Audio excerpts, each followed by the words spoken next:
بسم اللہ الرحمن الرحیم۔ السلام علیکم ورحمۃ اللہ وبرکاتہ۔ میں خیریت سے ہوں، امید کرتا ہوں آپ سب بھی خیریت سے ہوں۔ حلف الفضول۔ تو جناب والا، میں پھر سے حاضر ہوں سیرت مصطفیٰ صلی اللہ علیہ وسلم کے ایک اور پہلو کے ساتھ۔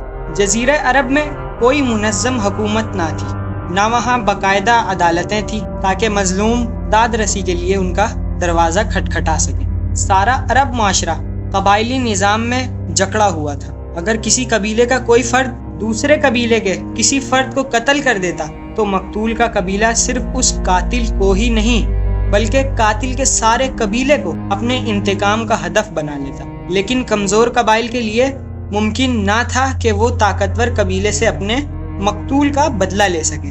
اسی طرح اگر کوئی مسافر کسی شہر میں آ جاتا اور اس شہر کا کوئی باشندہ اس پر ظلم اور زیادتی کرتا تو اس کی فریاد سننے والا وہاں کوئی نہ تھا۔ مکہ مکرمہ میں قریش کے 10 قبائل آباد تھے جو دیگر عربی قبائل کے مقابلے میں ایک دوسرے کے حلیف تھے۔ اگر کوئی قبیلہ کسی ایک قریشی قبیلے پر حملہ کرتا تو سارے قریشی قبائل اس قبیلے کے ساتھ شانہ بشانہ کھڑے ہو کر حملہ آور قبیلے کا مقابلہ کرتے، یہ دریافت کرنے کی کوئی زحمت گوارا نہ کرتا کہ ظالم کون ہے اور مظلوم کون۔ اس صورتحال سے مکہ کے وہ باشندے جن کو اللہ تعالیٰ نے دل دردمند عطا فرمایا تھا سخت نالاں تھے۔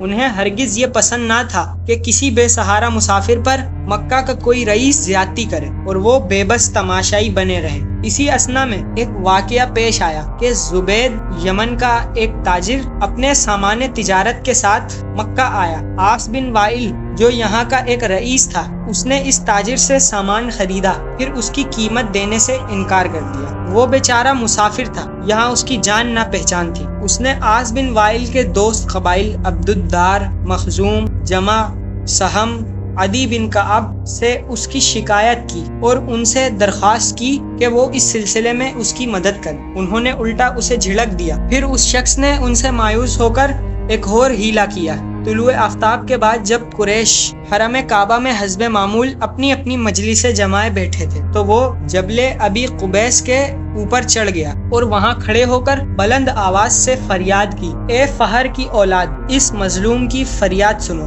جس کا مال و متاع مکہ شہر میں ظلماً چھین لیا گیا۔ وہ غریب الدیار ہے، اپنے وطن سے دور، اپنے مددگاروں سے دور۔ وہ ابھی احرام کی حالت میں ہے، اس کے بال بکھرے ہوئے ہیں، اس نے ابھی عمرہ بھی نہیں کیا۔ اے مکہ کے رئیسوں، میری فریاد سنو، مجھ پر حتیم اور حجر اسود کے درمیان ظلم کیا گیا ہے۔ حرم میں موجود سارے قریشیوں نے یہ فریاد سنی، لیکن سب سے پہلے جس کو ایک مسافر اور بے یار و مددگار کی فریاد پر لبیک کہنے کا حوصلہ ہوا وہ زبیر بن عبد المطلب تھے۔ آپ کو یہ سن کر یارائے ضبط نہ رہا، اٹھ کھڑے ہوئے اور اعلان کیا، اب اس فریاد کو نظر انداز کر دینا ہمارے بس کا روگ نہیں۔ چنانچہ عبداللہ بن جدعان کے گھر میں بنی ہاشم، بنی زہرہ، بنی تیم بن مرہ قبائل جمع ہوئے۔ عبداللہ بن جدعان نے پرتکلف ضیافت کا اہتمام کیا۔ ان سب شرکاء نے کھڑے ہو کر اللہ تعالیٰ کے ساتھ یہ عہد کیا کہ وہ سب متحد ہو کر ظالم کے خلاف مظلوم کی مدد کریں گے، یہاں تک کہ ظالم مظلوم کو اس کا حق ادا کرے، اور ہم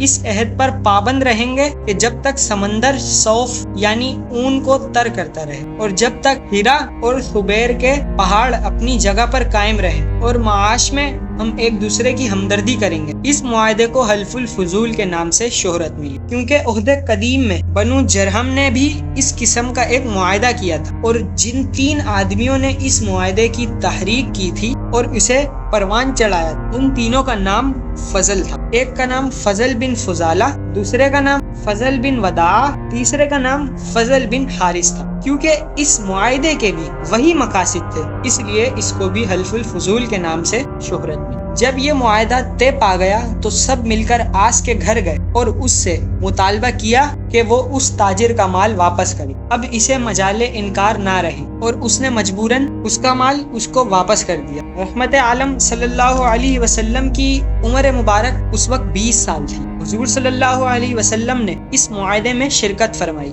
بعثت کے بعد بھی حضور صلی اللہ علیہ وسلم اس معاہدے میں شرکت پر اظہار مسرت فرمایا کرتے۔ ارشاد گرامی ہے کہ میں عبداللہ بن جدعان کے گھر میں حاضر تھا، جب حلف الفضول طے پائی، اس کے بدلے اگر مجھے کوئی سرخ اونٹ دے تب بھی میں لینے کے لیے تیار نہیں، اور اس قسم کے معاہدے کی دعوت اسلام میں بھی اگر کوئی مجھے دے تو میں اسے قبول کروں گا۔ یہ معاہدہ مدتوں نافذ العمل رہا۔ جب کسی مظلوم نے اس معاہدے کا واسطہ دے کر فریاد کی تو بے تامل تلواریں بے نیام کیے اس فریادی کی مدد کے لیے دوڑ کر آئے۔ آج کے لیے اتنا ہی، ملتے ہیں اپنی نیکسٹ ویڈیو میں سیرت مصطفیٰ صلی اللہ علیہ وسلم کے ایک اور پہلو کے ساتھ۔ جب تک کے لیے خدا حافظ۔